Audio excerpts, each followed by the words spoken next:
Uh, Today, we're really happy to have Angela Silak here um, as a guest speaker who is definitely helping to deepen our students' knowledge as they work on their internships.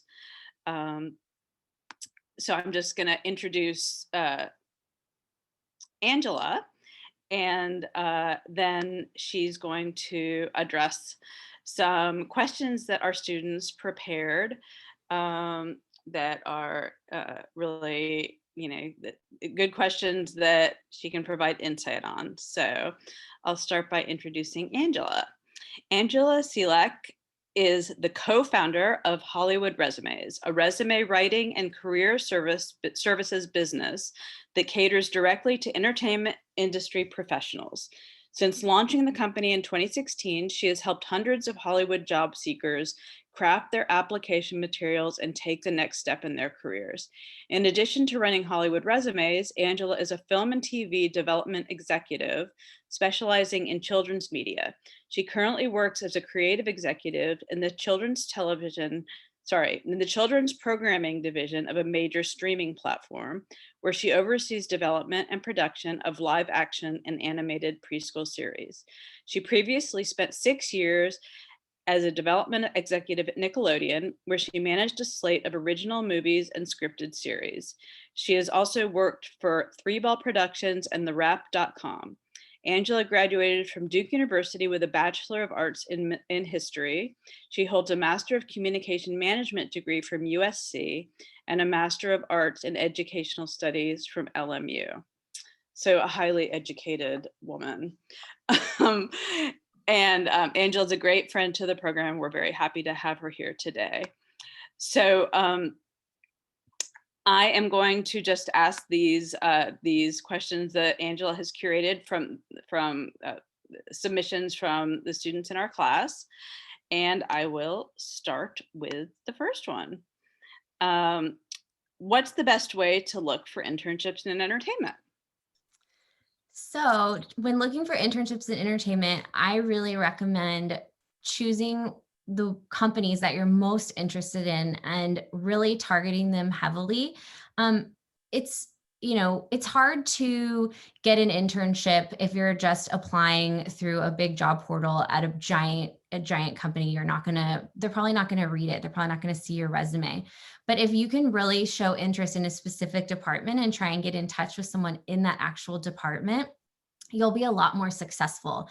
And so that's why I think it's really important to target your internship search, because you'll have more time to be able to spend on those specific internships you're really interested in.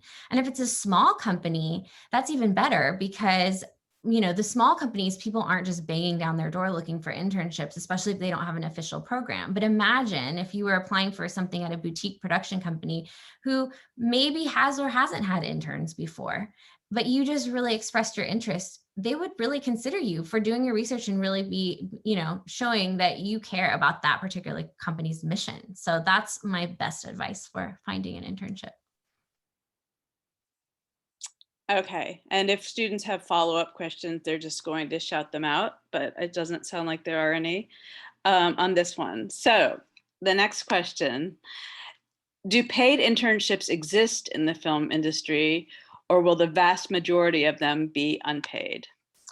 They do exist, and more common actually now, because of several lawsuits that have happened over the past few years about unpaid interns and people using interns as assistants and things that they're not. So some companies require school credit, but a lot more of them are paid now, and pay really well too, especially at the bigger companies. So you definitely don't have to count on the fact that you're going to take an unpaid internship. I'm actually going to ask a follow-up to that. Mhm. When do you think it is appropriate to take an unpaid internship? Say you have two offers from company A and company B, one's paid, one's unpaid. It depends on how excited you are about that particular internship and how much you think you're going to learn from it. I mean, again, sometimes, big companies, the internships are all about shredding paper, and you're not going to learn a whole lot. Whereas you might get a lot more higher level experience even, and more face time with people at a smaller company. So if the smaller company was doing something that, content that you're really excited about, and the larger company is just a cool name to have on your resume, maybe you do go with the smaller company that's unpaid. But it's really a personal decision. And I think it's about figuring out what you're going to learn the most from and make the best connections from to move forward. And I had a follow-up question for that one. Mm-hmm. For paid internships, what are what types of positions would that be? Would there be like creative positions for that, or mostly like pre-production, or like what type of job?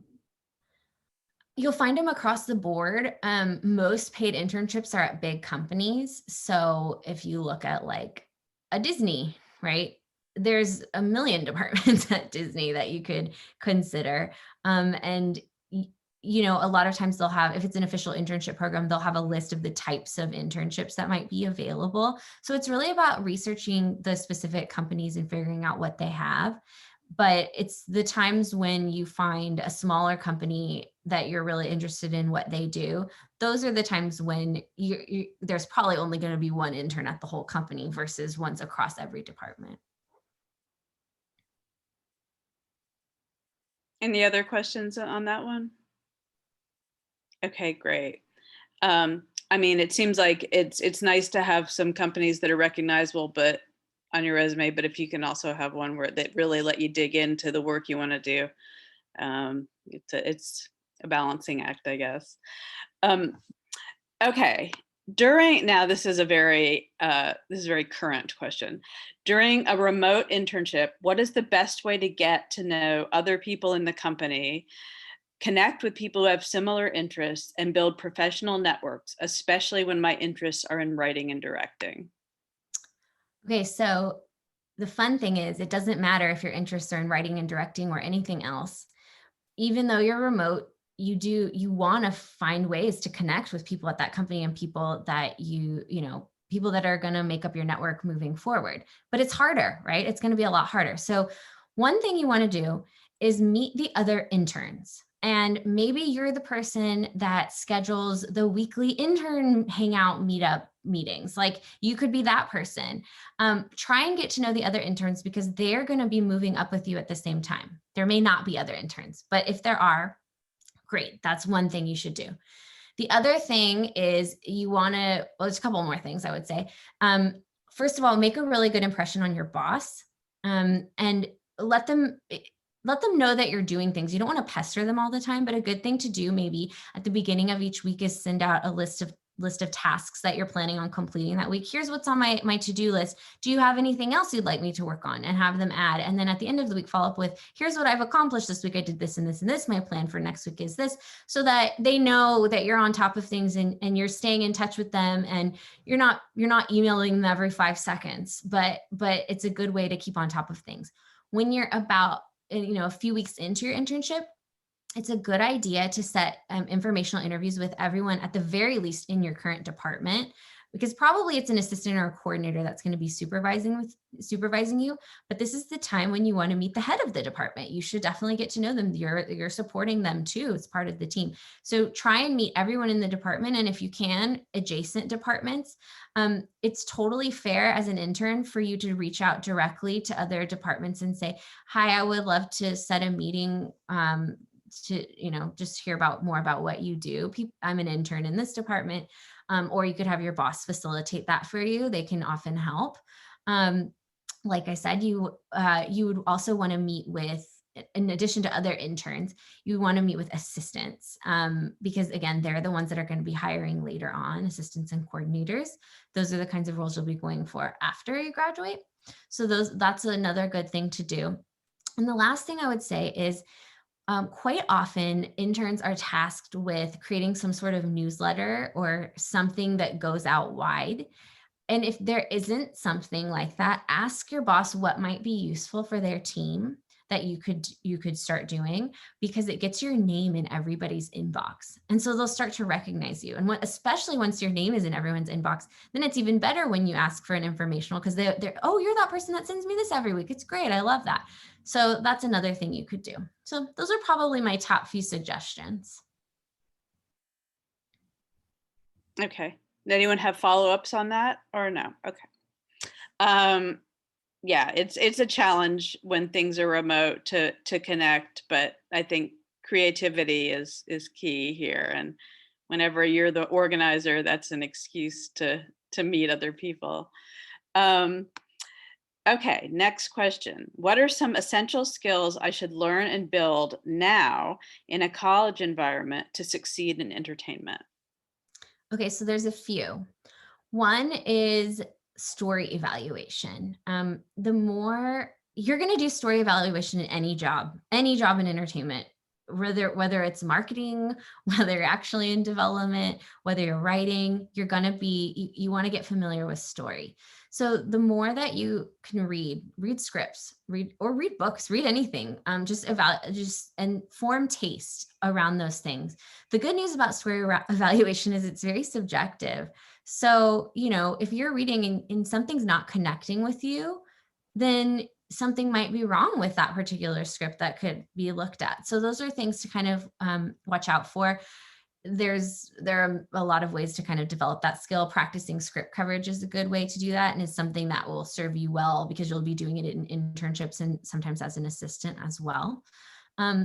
Another thing I would really recommend is when you're at your internships, which is a little bit more challenging now that it's remote, but if you can let an assistant have you cover their desk for a day when they're out.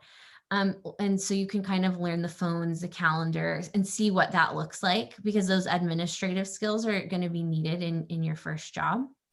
And then the third thing I would say is just watch a lot of TV and watch movies, and, get to know the players, get to know who wrote things, who directed things, what companies were behind what. Just a general awareness of who is making things and who is making the things that you like the most is really, really important. You can also read the trade. So, read Deadline, read Hollywood Reporter, read Variety. Those things will also help you build up your knowledge of people's names. And you'll start after a while to see patterns and start to recognize who's doing what right now, and who's really succeeding. So those are all things you could do at this time. Yeah, that's so true. If you keep seeing the same company names, it probably means they're expanding and hiring. So reading the trades is great. And what a tough assignment to watch TV, right? Okay, let's see. The next question. Do you think it's a good idea to pursue graduate studies in film, the art / the arts, or get an MBA to break into entertainment and or build skills of becoming a producer or studio executive? Okay, so I have very personal experience with this, so I will tell you kind of my thought. But the main thing is it is also a very personal decision. Okay, so I went to grad school right after Duke. I knew I wanted to work in entertainment. I wanted to work in kids entertainment. I did not know anybody in LA at all. So but I also love learning and highly value education. And so it was kind of one of those things that I was probably going to go to grad school at some point. So I might as well just do it now. And so for me, what that allowed was I was able to do internships, and I was able to build up my network during that time, really was what it was.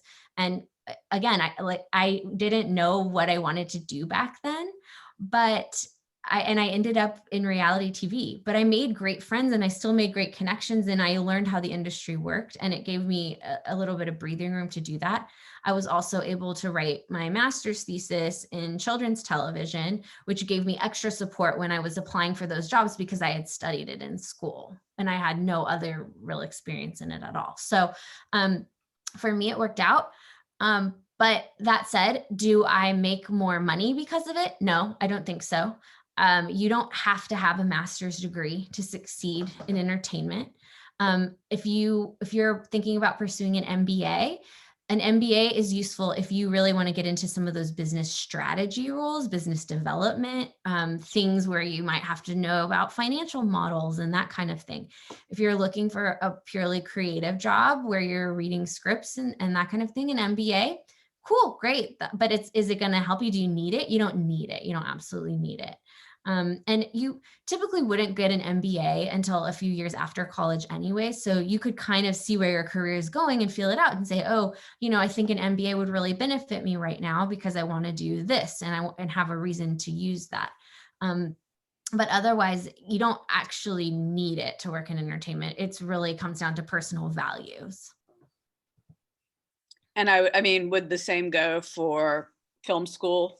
A lot of times people wonder if they should do the graduate film school route. You can or cannot. You don't need to. You don't have to. If you're trying to be a director or not or a writer, maybe you might get something out of it. If you're going to one that's in LA and you're still building your network while you do that. But you don't have to. If you feel there's a lot you still need to learn, then sure, go. Great. It's not a bad idea. It's not going to hurt you. And you will Especially if definitely you get a scholarship. if you Right? get a scholarship, yeah, go, definitely go.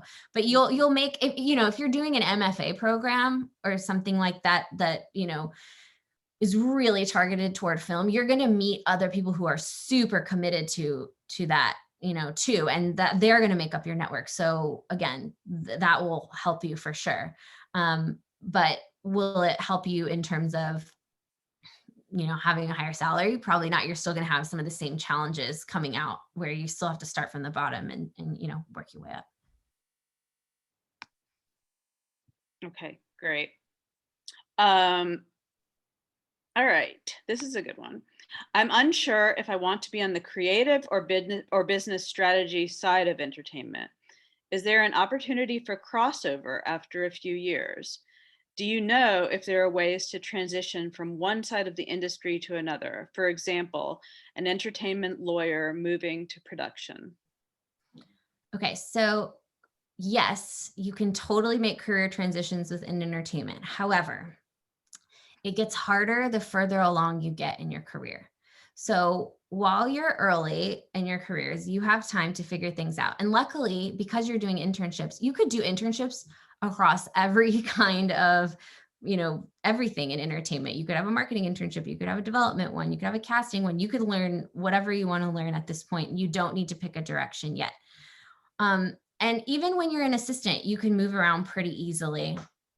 It's once you start getting past that level that it gets harder and you might have to take a step backwards. For example, I recently met with someone who's been working in talent, which talent relations, managing, talent on TV shows and press and that kind of thing. But she wants to work in development. But she's already a manager. But it's going to be hard for her to transition over at that same level when she doesn't have the development contacts that she would have been building from being an assistant, right? So it gets harder and you sometimes might have to take a step backwards, which is tricky when it comes to money sometimes.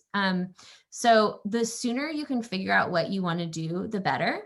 That said, you can you can totally change directions if that's what you really want to do. Just, as long as you're really passionate about it and you're an entertainment lawyer and you just want to be more creative and you just want a job where you're, on your feet and, on set all the time, sure. But just know that you'll have to take a step backward probably to learn some of the skills and work your way back up that side.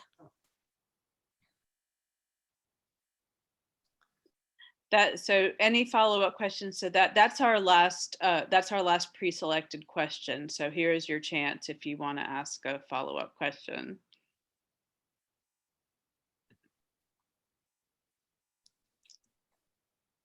Okay. Well, oh yes, we do have one. Mm-hmm. Yes.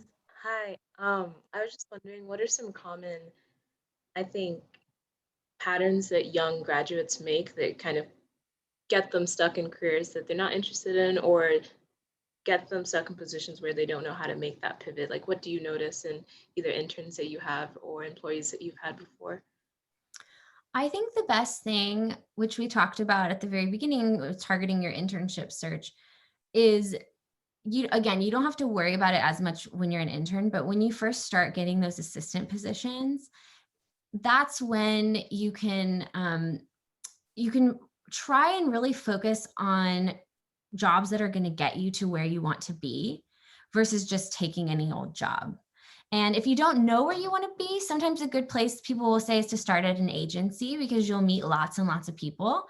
That's the conventional advice. I did not start at an agency though, and I'm doing just fine. So you don't have to. If you don't want to, it didn't really feel like my personality. I guess I applied for a couple of agencies, but I ended up doing something else, and that was fine.